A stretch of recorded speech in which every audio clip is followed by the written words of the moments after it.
Pembacaan Alkitab hari ini, Hakim-Hakim 4 ayat 1 sampai 24. Setelah Ehud mati, orang Israel melakukan pula apa yang jahat di mata Tuhan.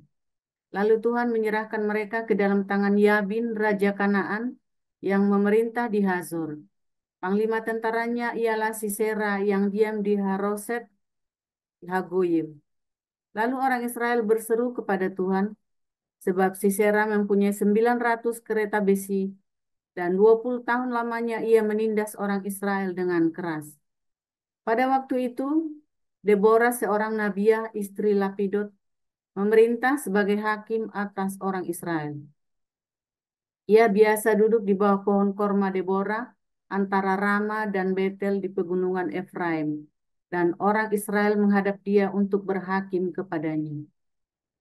Ia menyuruh memanggil Barak bin Abinoam dari Kades di daerah Naftali, lalu berkata kepadanya, "Bukankah Tuhan Allah Israel memerintah demikian?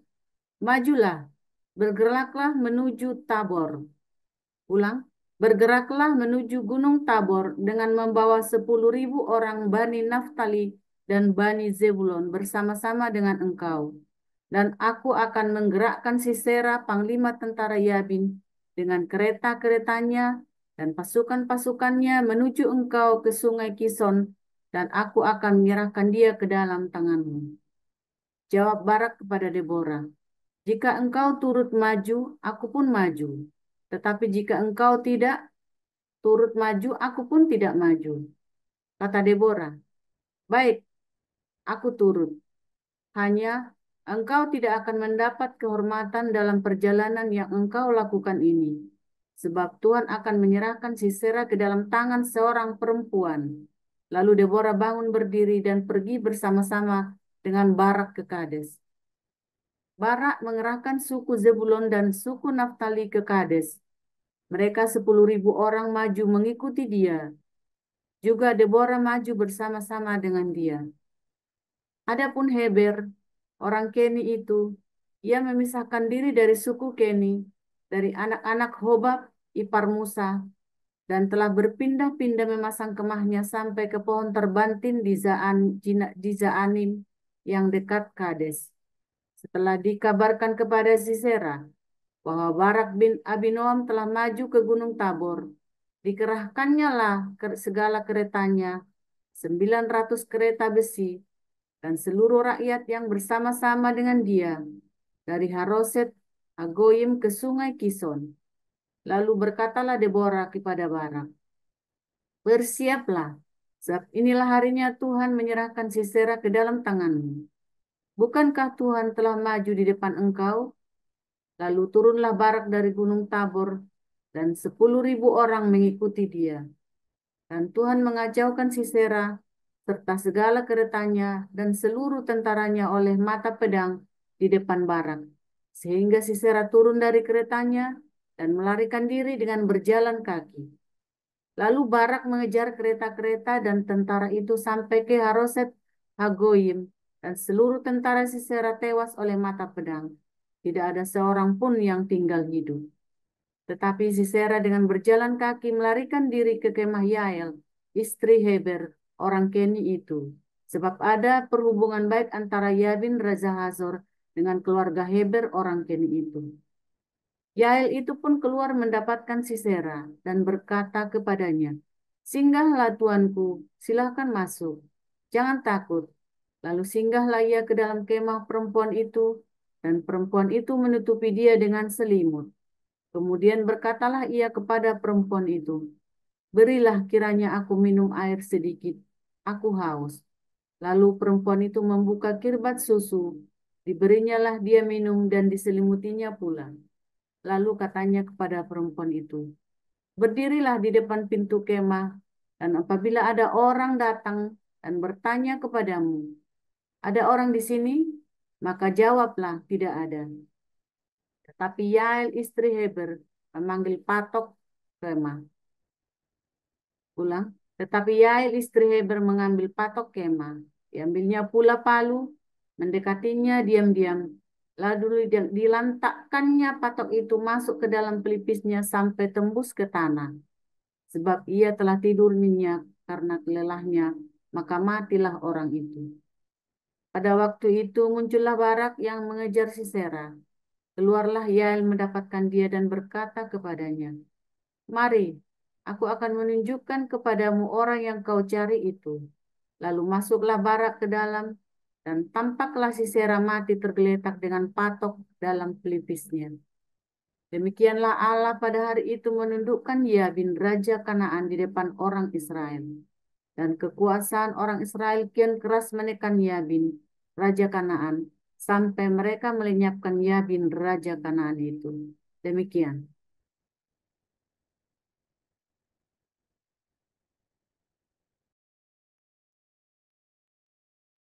1 Timotius pasal 2. Pertama-tama aku menasihatkan, naikkanlah permohonan doa syafaat dan ucapan syukur untuk semua orang, untuk raja-raja dan untuk semua pembesar, agar kita dapat hidup tenang dan tentram dalam segala kesalehan dan kehormatan. Itulah yang baik dan yang berkenan kepada Allah, Juru Selamat kita, yang menghendaki supaya semua orang diselamatkan dan memperoleh pengetahuan akan kebenaran.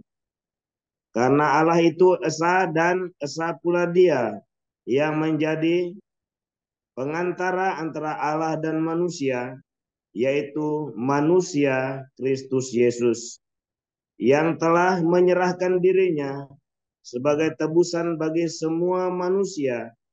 Itu kesaksian pada waktu yang ditentukan. Untuk kesaksian itulah aku telah ditetapkan sebagai pemberita dan rasul. Yang kukatakan ini benar.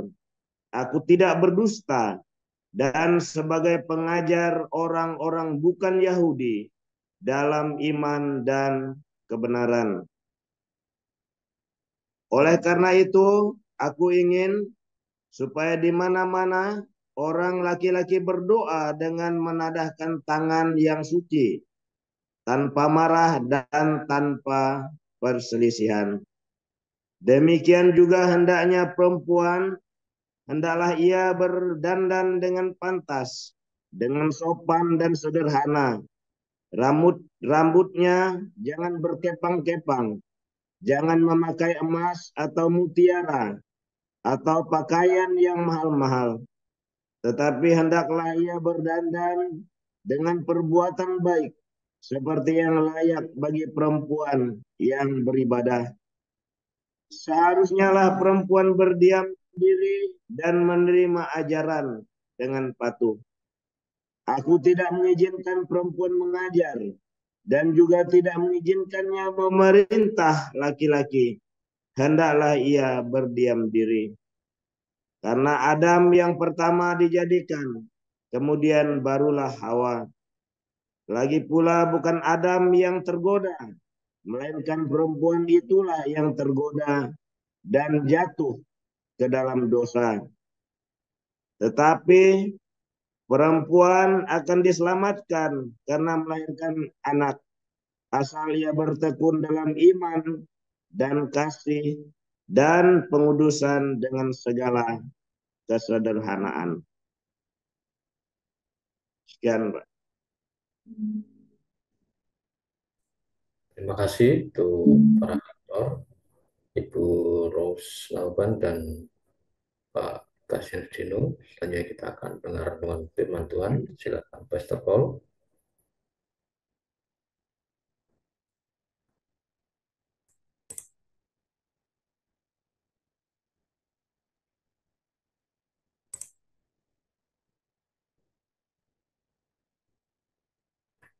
Haleluya, firman Tuhan selalu baru setiap hari. Ketika kita menantikan Tuhan dengan penuh cinta dan penuh pengharapan yang teguh.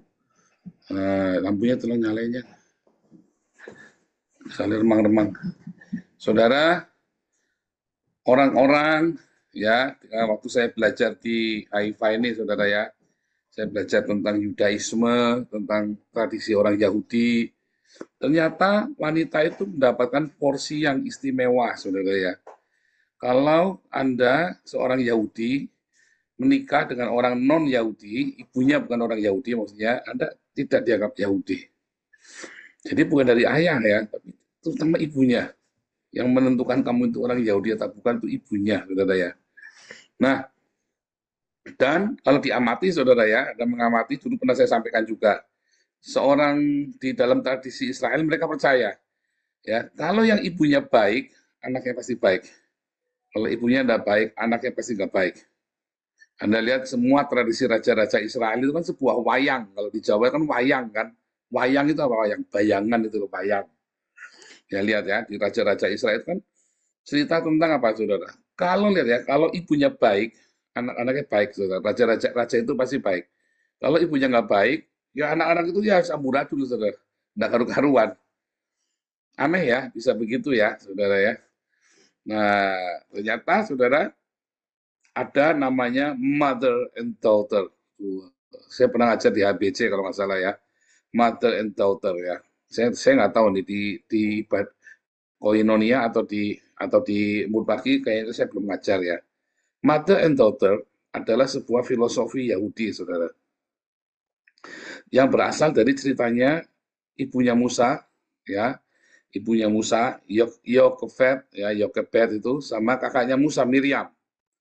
Jadi intinya begini, Musa ini waktu lahir kan, ya, waktu mau lahir itu, bapaknya Musa ini adalah pemimpin orang Israel di Mesir, atau namanya Hanasi, ya, Hanasi.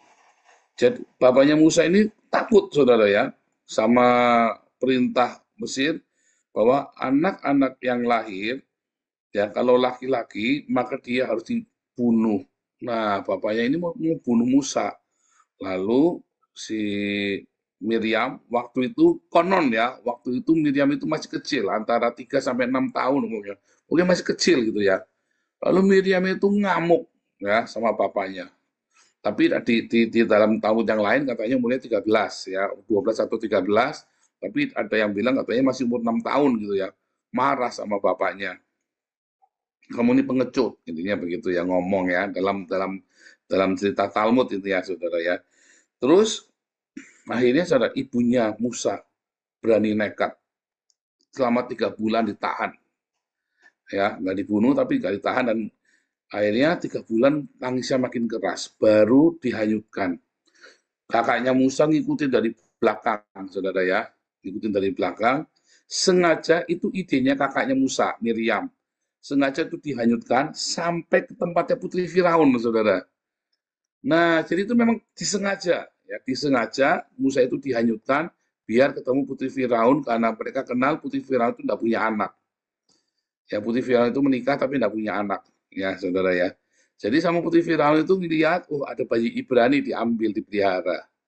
Nah, itu ceritanya gitu. Nah, kalau tidak ada Yokebed dan Miriam, maka tidak ada orang Israel hari ini. Ya, sehingga cerita mother and daughter yang bekerja sama dan dia dominan ya di rumah itu, mereka yang mereka itu yang memutuskan di dalam rumah tangga, itu mereka yang memutuskan. Jadi wanita Yahudi itu adalah yang memutuskan ya semua boleh apa nggak boleh di rumah tangga. Kalau di dalam komunitas, laki-laki Yahudi itu yang memimpin ya untuk komunitas, tetapi di rumah semua laki-laki, bahkan Presiden Netanyahu aja takut sama bininya, saudara. Ternyata begitu, saya baru ngerti ya. Jadi laki-laki Yahudi, wah itu gagah perkasa, mau Samson lah, mau Daud lah, begitu sampai rumah, ya takut sama istrinya, saudara. Ya karena memang itu tradisi Yahudi, ternyata memang begitu, ikatan suami takut istri, saudara. Wah kalau di pemerintahan dia gagah berani. Makanya lihat ya, Esther, dia bisa mempengaruhi Ahasiweros ya. Perempuan-perempuan Yahudi itu dia sangat kuat pengaruhnya terhadap laki-laki Yahudi. Jadi Anda jangan bilangi banci lu, takut diketekin istri lu. Oh, jangan tanya begitu, saudara. Mereka kalau lagi perang bunuh-bunuhan bisa bunuh-bunuhan, tetapi di rumah mereka sama istrinya mereka nurut ya. Itu memang begitu, saudara ya. sama istrinya nurut. Saya lihat ya, saya pergi ke rumahnya dosen kami ya, kita tiap berkala ya, setiap Sabat itu kita diundang ke sinagog, lalu pulangnya kita makan di rumah dosen kami. Ya istrinya dominan gitu ya, mau pendiam kayak apa dia dominan, yang atur ya istrinya. Ya, yang atur istrinya. Anda kalau lihat ya ceritanya raja-raja Yahudi kan juga sama kan, raja-raja Israel itu kan, ya kan? Daud ya kan didatangi sama Batseba, ya nurut saudara. Sudah jadi istrinya ya. Oh dulu janji Salomo yang jadi raja. Oke, bawa sini Salomonya. Ya kan? Ya, Esther juga termasuk ya orang-orang Yahudi, orang perempuan Yahudi yang penuh kuasa ya. Mau suaminya raja sekalipun, raja pun tunduk pada wanita, saudara ya. Itu ceritanya dari Musa dan Miriam itu benar-benar ya. Tetapi ada lagi saudara, dari asal usulnya, yaitu siapa? Abraham sama Sarah. Abraham sama Sarah, lihat, Sarah yang menentukan di rumah tangga itu mau diapain. Itu usir, ya usir. Abraham harus usir, saudara. Dia nggak boleh di sini. Ya dia harus pergi. Dan ternyata, ya kalau Anda melihat, istri-istri itu seringkali menyelamatkan keluarganya, saudara ya. Ketika suaminya geblek gitu, siapa di sini suami-suami yang geblek? Biasanya menyelamatkan keluarganya itu justru istri-istrinya. Tetapi hati-hati saudara, kalau istri ikut geblek, biasanya ya bubar, saudara. Biasanya ya bubar, ya. Sehingga ya peranan seorang ibu itu sangat luar biasa sekali dalam kehidupan seorang Yahudi. Tapi ini kan cerita orang Yahudi ya, setiap negara, setiap bangsa punya kultur. Tapi saya lagi mau cerita kisah tentang 1 Timotius 2 ini. Kalau dalam bahasa aslinya, dalam ayat 11 itu, ya, bukan seorang istri harus tunduk dan taat kepada suami, bukan. Seorang istri harus belajar tunduk dan taat, bukan. Artinya, seorang istri harus menjadi matetes, harus menjadi seorang murid. Ya, seorang istri itu harus belajar matetes, ya, dengan tenang dan penundukan diri. Jadi di dalam publik, nanti ada lagi dalam 1 Korintus 14 ya, di ruang publik ya, seorang wanita itu harus menunjukkan kelemah lembutannya dia. Tidak boleh dominan. Kalau mau nanya, nanyanya di rumah. Tetapi seorang istri harus belajar. Tidak ada wanita Yahudi buta huruf. Tidak ada, saudara. Kalau Anda lihat, wanita-wanita Yahudi itu rata-rata orang-orang cerdas, orang-orang pintar. Ya, makanya mereka bisa menguasai suaminya. Nah, apa Anda seorang wanita yang lemah dan tidak berdaya? Wah, Anda rugi sekali. Kalau kita belajar dari Alkitab, ternyata wanita-wanita di Alkitab itu bukan wanita yang lemah tak berdaya, tetapi wanita-wanita yang bisa mengambil alih ketika suaminya invalid. Jadi Anda jangan putus asa, Anda jangan sedih ketika suami-suamimu invalid.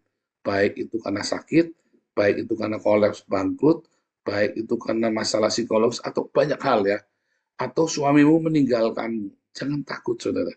Karena Tuhan ternyata memberikan karunia kepada wanita ini sesuatu yang luar biasa.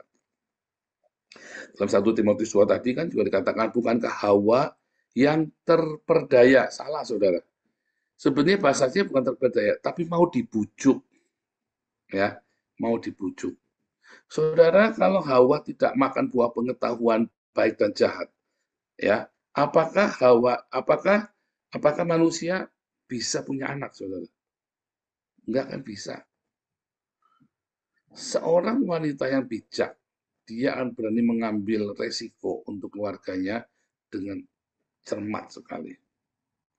Tetapi bukan ya, seorang lelaki biasanya ceroboh ya, tapi seorang wanita biasanya lebih cermat.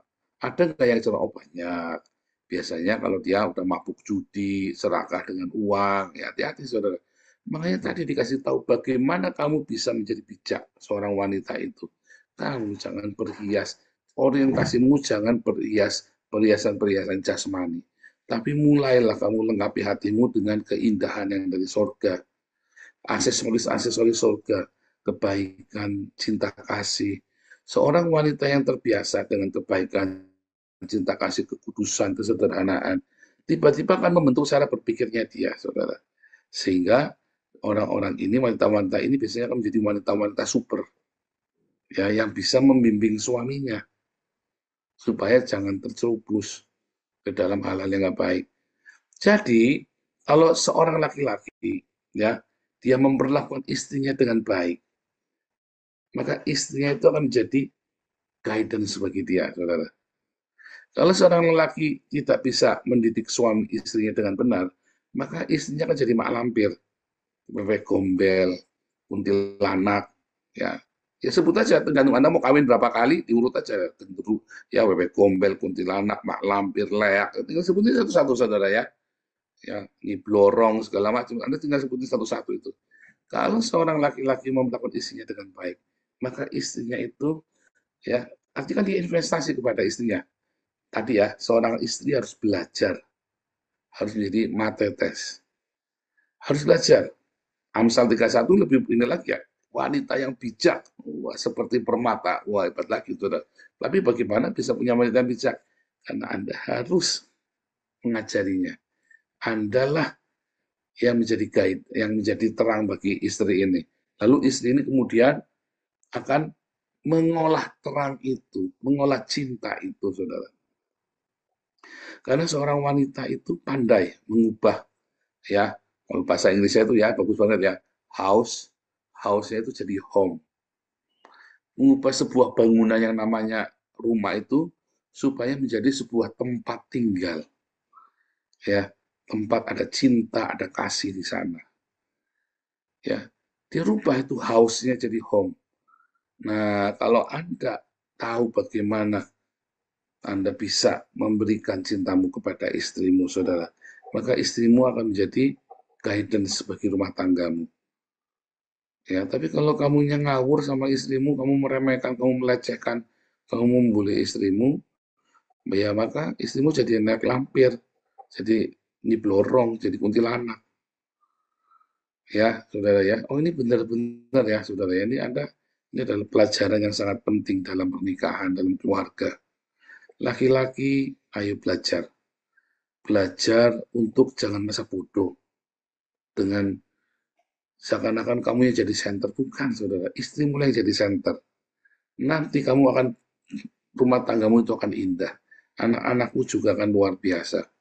Jadi jangan ngejar kecantikan, jangan mengejar yang harus yang cantik, harus yang ini, harus, oh bukan, saudara. Kamulah yang menjadikan dia cantik. Diajakin ke salon, kalau merasa isi bau bawang, bikin parfum, ya. Jangan dimarahin, isi bau barang kamu mau marahin. Ya kalau duitnya keluar, dimarahin duitnya enggak keluar, isi mambu bawang. Ya saben hari aku parfumnya pakai bawang putih kok. Ya belikan dong, ya kan parfum. Lagi nggak punya duit, ya sudah, aku besok parfumnya bukan cuma pakai bawang, pakai petai juga nanti. Iya kan? Dimodalin dong saudara istrimu itu ya.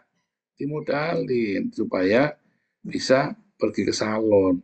Lah kamu bayari sekretarismu bisa, bayari capek-capean bisa, bayari istrimu nggak bisa. Lama-lama istrimu makin lama makin kayak mak lampir, sementara capek-capeanmu makin cantik. Iya kan? Sudah gitu, kamu makin tua, capek-capean mau cantik, kamu ditendang. Ya gantilah yang bisa modalin dia lebih banyak lagi. Kalau istrimu kan enggak. Istrimu kan tetap di situ, makan petai sama makan bawang putih. Saudara ya. Nah, kamu yang bikin dia gitu kan. Nah, yang rugi siapa ya kamu. Sampai akhirnya tua, istrimu bawa petai sama bawa bawang putih, saudara ya. Tambah PPO. Tambah PPO juga. Tambah PPO juga tambahan lagi. Nah, pertanyaannya, kamu mau jadikan istrimu itu jadi apa? Jadi bumbu dapur sama PPO, apa kamu mau bikin kamu pengen istrimu kayak apa nanti tuanya? Kalau baru kawin 5 tahun, 10 tahun enggak berasa, saudara. Kamu sudah menikah 15 tahun, 20 tahun, kamu sudah kebayang dari sekarang, istrimu itu nanti mau jadi gudang bawang berambang, apa gudang PPO, apa mau jadi apa? Lo kamu istrimu kamu tabokin tiap hari, istrimu kamu maki-maki tiap hari, nggak dikasih duit, Tiap hari cekot, cekot, cekot, cekot. Pakainya PPO, saudara. Jadi istrimu bau mak lampir, bau PPO. Benar nggak? Dan kamu tiap hari bikin pusing istrimu, maunya macam-macam dikasih duit, enggak, saudara. Serius. Makanya kerja yang benar supaya punya uang. Ya kan? Kerja yang benar. Kalau anak kamu udah kerja, lah gimana? Ya kan, bagaimana bisa? Kenapa istrinya pakai PPO terus? Ya habis kamu maunya macam-macam, nggak pernah ngasih uang. Jadi adanya berapa, dia kudu sulapan, ya. Padahal dulu matematikanya 5 lagi sekolah, begitu jadi ibu rumah tangga, mendadak uang 5 roti 2 ekor ikan bisa menjadi sisa 12 bakul itu istrimu itu. Mendadak pinter matematikanya setelah kawin sama kamu. Wah hebat dong Pak, gara-gara kawin sama saya istri saya jadi pinter sekarang Pak. Gundulmu peang saudara. 10 tahun kemudian istrimu itu kecanduan PPO. Ya kan? Kecanduan minyak cap kampak itu nanti. Nah, terus 10 tahun kemudian kamu akan apa? Ya kamu akan menikahi nenek-nenek. Kamunya merasanya muda terus, istrimu udah jadi mak lampir. Terus kamu rasanya, waduh, istriku sudah tidak cantik lagi. Ya gara-gara kamu. Jadi kamu cuma pakai doang, nggak diragati. Ya kan? Cuma dipakai doang, nggak diragati. Jangankan 10 tahun lagi. Tahun depan aja mungkin udah remuk redam. Udah remuk redam, tak berbekas, tak bersisa, saudara. Bagus, cuma pakai PP otok, saudara ya. Pakai sarung pas di sini, cemplok, bukannya pakai kosmetik, cemplok sini. Sabun mau tidur, kamu ngeliat istrimu sini kotak di sini, kotak di sini. Lu sininya merah-merah, tuh. Kalau ya karepmu, saudara, ya kamu yang bikin dia begitu. Kamu nama kerja yang rajin, ya kan? Kamu kerja dikit-dikit tersinggung, dikit-dikit keluar, mutung, pergi. Dan terus kamu mau modal istri, mau ke salon sama ke sebelah saja di pohon sama Mbak Atun. Aduh, mau semiran saudara ya. Semiran aja bukan jadi semiran, nggak karu-karuan, akhirnya pada brodol kabel rambut ya, nggak karu-karuan. Mau plastik-plastik barang melenyot umurnya, cari yang murahan. Ya itu tadi saudara ya. Tanpa semua itu, istrimu bisa cantik. Dengan apa? Kamu kasih dia bahagia. Dengan perhatian, dengan apa namanya, istrimu tidak selalu ingin uang, saudara. Tapi masalahnya kamu tidak bisa kasih perhatian. Udah nggak bisa kasih perhatian, kamu nggak kasih uang. Oh, istriku udah mata duitan, Pak. Gundulmu peang, saudara. Bukan masalah nggak mata duitan. Lah kamu perhatian juga nggak ada, uang juga nggak keluar. Lah kamu jadikan istrimu apa? Sebenarnya kan kamu pengen daripada kamu ke Alexis, daripada nyapu bayarnya mahal kan. Jadi kamu punya istri kan. Ditunggangi tiap malam gratisan, Pak. Loh, orang-orang di sini kalau cari istri, kenapa dia mau cari istri orang-orang Asia atau orang Filipina atau orang Indonesia? Supaya tidak perlu cari pembantu rumah tangga. Oh, serius, saudara ya. Karena mahal kamu cari babysitter, lebih murah cari istri. Terus jadi mayat-mayat enggak karu-karuan. Jadi jajan, kan kurang ajar. Kan kamu kurang ajar yang jadi laki-laki, saudara. Iya, kalau kita ngomong, kamu rakati istrimu yang benar lah, saudara. Ini kita cita ya, kita cita realita ya. Oh, nanti oh itu hanya perlu Roh Kudus, Pak Gundulmu yang Roh Kudus gembel, saudara. Jangan begitu. Kamu harus realistis, saudara. Roh Kudus tidak akan datang kalau istrimu bawa bawang putih. Aduh, ekstrim ya, saudara ya. Oh, ekstrim, saudara. Jangan ngomong Roh Kudus akan datang. Karena istrimu bawa bawang putih bukan karena masalah cinta, karena istrimu kepahitan, saudara ya. Kamu sama sekretarismu, kamu beliin minyak wangi Gucci, kamu beliin oleh-oleh, baju, beliin bikini yang bagus, kacamata Ray-Ban. Istrimu cuma disuruh pakai kacamatanya Kapten Jack, saudara ya, Jack. Kacamata satu. Aduh, di bawah nih. Saben kamu pulang, kamu ngeliatnya babu, saudara. Kamu tidak melihat istrimu yang cantik, tapi kamu ngeliatnya babu namun pulang. Nah, terus kamu ke kantor, kamu ngeliat sekretarismu seksi. Oh, jangankan sekretaris dah, lihat teman kantormu sendiri lah cantik-cantik. Saben pulang kamu ngeliatnya babu, saudara. Serius, saudara, ya, hati-hati kamu ya. Kita harus belajar. Bagaimana istrimu bisa menjadi wanita super kalau begitu? Tidak bisa. Kamu berharap banyak dari istrimu, nggak bisa, istrimu nggak bisa. Nampak, kamu nggak seperti sekretarisku. Sekretarismu itu gajinya berapa? Kamu tuh ngasih bulanan aku berapa? Sekretarismu tuh gajinya 5 juta, bulananku cuma 500.000. Kamu jangan bandingkan aku dengan sekretarismu, katanya kan. Sekretarismu di rumah punya babu lah, aku jadi babunya kamu di rumah. Coba pikirkan, coba. Ayo perbaiki cara kita berumah tangga, cara kita mengatur keluarga kita, saudara. Jangan sampai ya ada orang di luar yang mendapatkan lebih daripada istri dan anakmu, saudara. Serius, saudara. Jangan sampai kamu melakukan orang lain itu ya menjamu orang lain lebih daripada kamu kepada istri dan anakmu. Ini firman Tuhan untuk bapak-bapak ya, saudara. Istri-istri bersorak-sorai. Nanti kapan-kapan nih firman Tuhan buat istri-istri, saudara-saudara, semua suami bersorak-sorai. Tapi serius, saudara ya.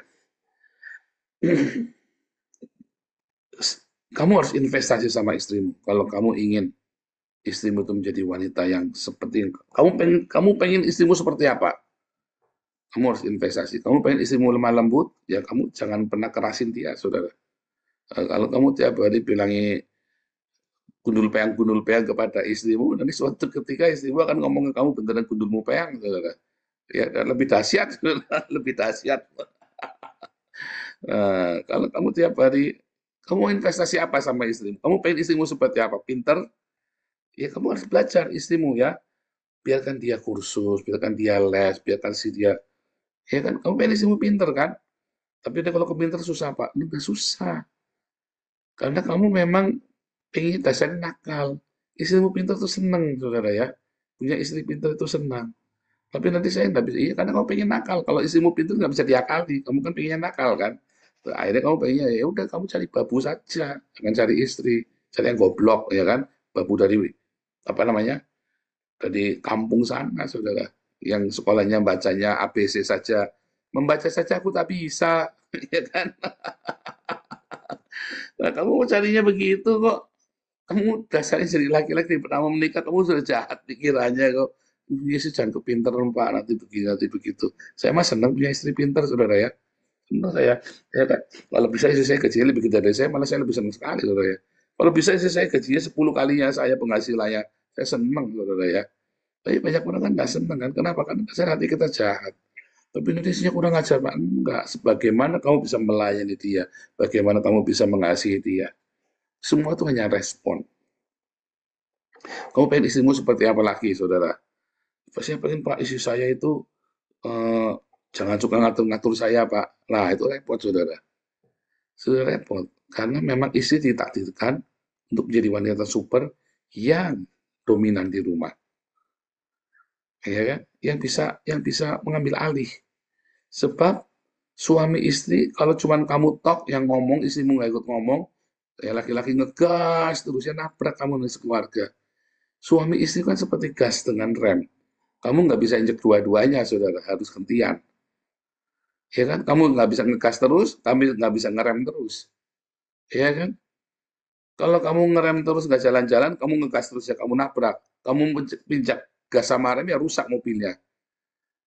Jadi memang begitu namanya oponen ya. Istri itu adalah sebuah negatif ya, berlawanan.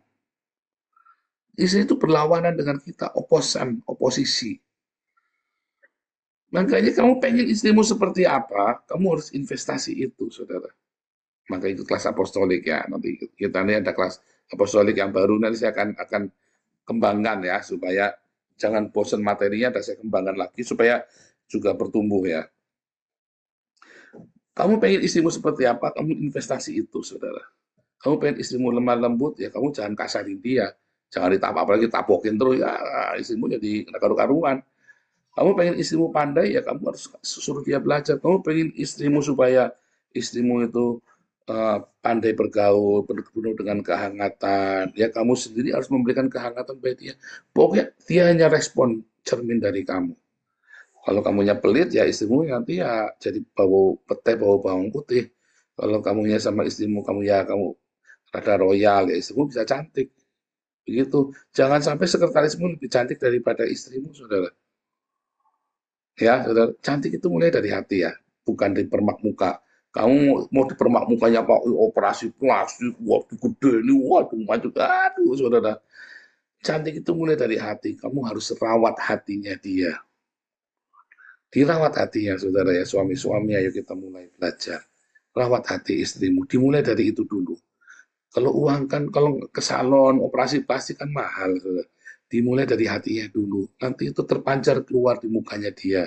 Nanti bunga desamu, bunga-bunga di sekolahmu atau di desamu atau di kampusmu, ya 10 tahun kemudian tidak secantik istrimu, saudara. Mungkin istrimu adalah wanita biasa, tapi 10 tahun kemudian kalau kamu investasi dengan kebaikan, perhatian, cinta melimpah, istrimu akan cantik. Lebih cantik daripada kembang di kampusmu, saudara. Walaupun kamu menikah sama bunga kampus, sama Miss Universe sekalipun, tiap hari kamu pisui dia, ya nanti lama-lama dia kayak mak lampir. Bahkan babunya kamu bisa lebih cantik daripada istrimu, lebih bahagia, ya kan? Itu semua adalah keseimbangan, dan itu adalah sebuah hukum. Kamu menabur, kamu akan menuai. Kamu taburlah yang baik kepada istrimu, kamu akan menuai yang baik dari istrimu, saudara. Tuhan Yesus memberkati.